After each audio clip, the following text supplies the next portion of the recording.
the world's tallest skyscrapers. This is a spectacular bubble indicator. Why? Well, first of all, skyscrapers are never, ever built with 100% equity financing. I've never heard of one. If anyone has, by the way, raise your hand, correct me. I'm happy to be corrected.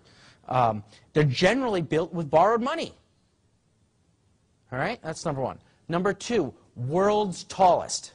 By the way, anytime I say the word worlds with apostrophe S, I teach my students what should flash in the back of your mind at that point is hubris, hubris, overconfidence, hubris. This time it's different because we've been around long enough. We don't need to be building things that are the world's tallest. That's not rational, right? Think of this building here. This is the Burj Dubai. I'll get into some of the buildings, but the Burj Dubai, 163 stories, half a mile into the air.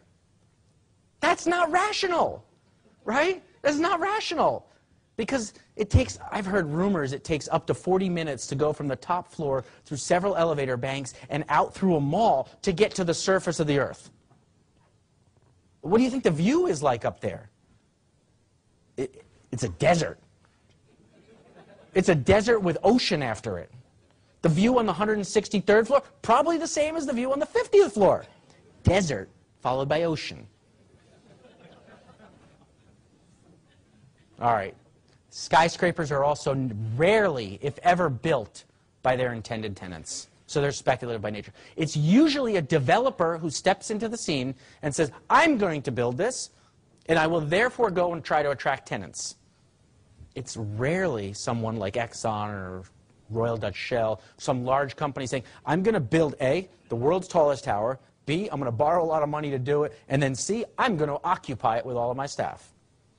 Usually it's a developer. It's a build it and they will come phenomenon. Well, so does this indicator work, right? This is the great part about teaching at a place like Yale. None of my students believe anything I say. They all think they know better. They all want to sort of challenge me on everything. And so fine, that's good. It makes me better at what I do. And so they say, well, that's great, Professor Mansharamani, that's wonderful. But does it work? I said, well, yeah, let's go back and look through history. We can start in 1907 with the MetLife building, and there's some others, but let's start in 1929. In New York, 3 towers competed for the world's tallest tower status. You had 40 Wall Street go up, and then shortly thereafter, the Chrysler building went up and erected a spire slightly taller because they wanted to be the world's tallest tower, followed by the Empire State Building, and then we got the Great Depression. 1973 and 74, we had the Sears Tower, or Willis Tower, or whatever it's called, go up, and then the World Trade Centers down in New York. You had a decade of stagflation that followed that. 1997, the world's tallest tower in the world was, does anyone here know? The Petronas Towers, exactly. Malaysia, not quite ground zero, but quite close to ground zero of the Asian financial crisis.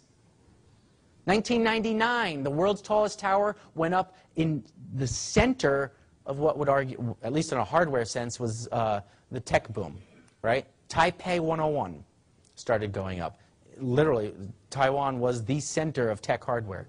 And so Taipei 101 at 1999. And in 2007, this tower went up. Deemed the largest freestanding structure in the world in July of 2007, quite literally within weeks of global equity markets peaking, before it was finished. Now, I think that precision is probably not something we should seek. That was probably coincidental. But nonetheless, this is a good indicator.